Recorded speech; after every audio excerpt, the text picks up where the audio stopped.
Hi. Okay, back to relationships. Seems to be a big topic.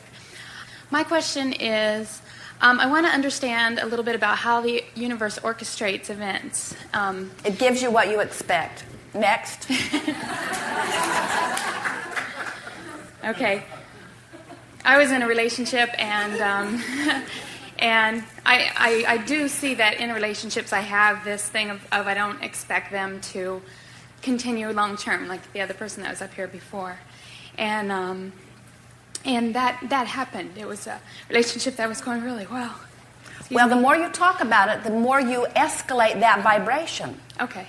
So let's talk about something else. Well, okay, I want to just understand. Don't want to talk about something else. I want to keep escalating what isn't working. Need to talk about my issue. Right. Need to keep it alive and active so that I can keep attracting around it, so that I can keep justifying my complaint.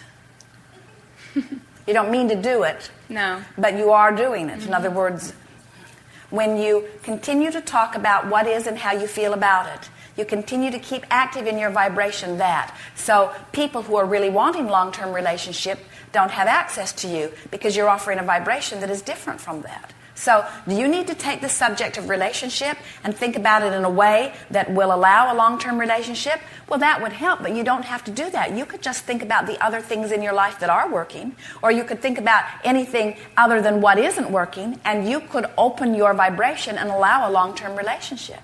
But then as a relationship comes and you say, oh, this is a really good one, this is better than anything that I ever thought I could get, I hope it lasts, then sometimes you get back on that same track again. And so why worry about something being long-term? Why not enjoy it now? We never see you say to the ice cream cone, I was hoping for a long-term relationship with you. Please don't melt. I'm just going to sit you here and I will just lick you a tiny little bit every day. I want you to be a long-term relationship. Instead you say, I think I will enjoy this now. I think I will enjoy this now. And so, you see, we think that the reason that people get fixated on the idea of long-term anything, I want to win the lottery so I'll have long-term money, or I want to get a relationship that will be long-term, or I want to find the perfect house that I will really be happy in committing myself to for a long period of time. And we think the reason that so many of you do it is because you believe really in shortage. You don't think that there's that many really good ones going around, and you're afraid that when you get one, that if that one doesn't stay, that then there'll be the shortage, the drought of not being able to find the others. And what we're wanting you to understand is that there is an ongoing avalanche of well-being flowing to you.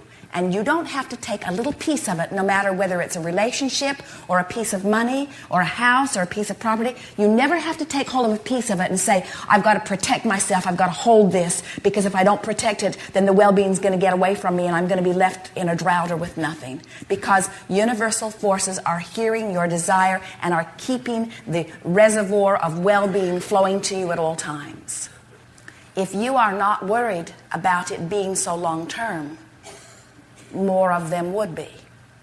But we want you to start saying to yourself, when you find yourself saying, I hope this lasts, or I want to attract one that lasts, we would like to hear you begin to say, fun now doesn't matter. Fun now doesn't matter. Fun now doesn't matter. Fun now doesn't matter. It's fun now. Life is good now.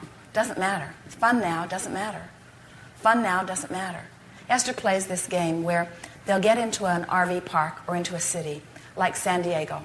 Recently, they've been in Malibu for about 10 days before coming here.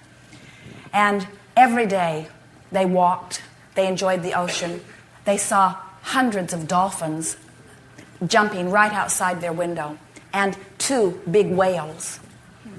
As they took walks back up to the hillside where they couldn't see anything other than nature and Cher's house.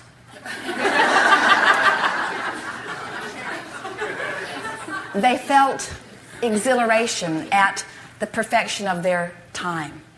And Esther is watching the days go by and knowing that the weather was holding just for them. It was magnificent weather. Day and night they walked. The windows were open. They didn't have to close the windows or turn on the air conditions. It was just a perfect time. And then Esther began saying, "No one can make me go. No one can make me go," which was her fun way of saying to Jerry, "I am loving this so much. I'm having such a good time." And on the day before it was time to go, about 100 times she said, "No one can make me go," sort of revving up a sort of artificial resistance. "No one can make me go," she is saying. But what she really meant was, what's next, what's next, what's next? Because in the moment that it was time to pull up the feet and pull in the cords and get on the road onto the next place, her heart began to soar in a new and profound way, even higher, even surer, even happier than the last days that she'd been in that place, as she began to anticipate what was coming next and what was coming next and what was coming next. That's the way we would like you to feel relative to all things. You're supposed to have a very good time. It is supposed to be good for you. In other words, Esther knows that her favorite place of all places is Malibu. She knows that she's not going to see whales jumping in the orange grove out here. And she knows that the atmosphere and the environment is different from that. But she also knows that her happiness level does not have to dip because there is a change of scenery. And that's the thing that we want so much for you to hear. As you begin to try to feel this adventure of what's next and what's next, it is our promise to you, it will soothe the sting of what you think you're leaving behind. And before you know it, when you leave this room, we know that even though we've had a good time together, you're not going to stand in this room and look longingly back, wishing that we could all just live here forevermore.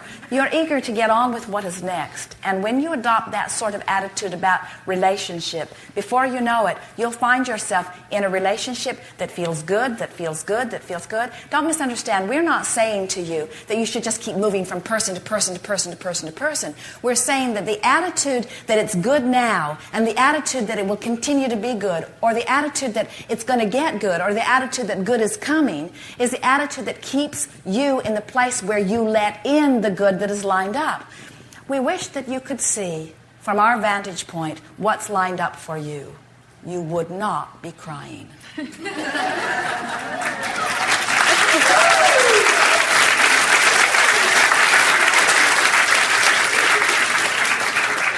But you got to stop crying and being sad to let it in. So then it comes around to that old thing, you got to get happy to let happy stuff in. And you say, well, let the happy stuff in and then I'll be happy. And you say, you got to get happy to let the happy stuff in. And you say, well, let the happy stuff in and then I'll be happy. And we say, you have to go with the flow of universal forces. Give it up. Give up the resistance. Stop the struggle.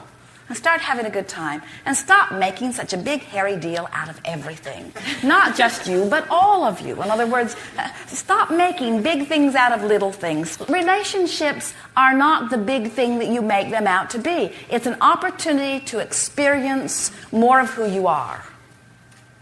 It's an opportunity to explore close up who someone else is so that they can explore close up who you are. In other words, your relationship with your source is where your true joy comes from, you see. And sometimes you hook up with someone who has light in their eye, and for a little while they serve as a catalyst to hook you up with source. But they've only been a jumper cable to hook you up with source. You have a direct route to hook up with source. And when you hook up with source, then you're joyful in your now, and then the people that come to you, you have a very nice dance together, you see. Very good. Thank you. Yes, it is. Yes, it is.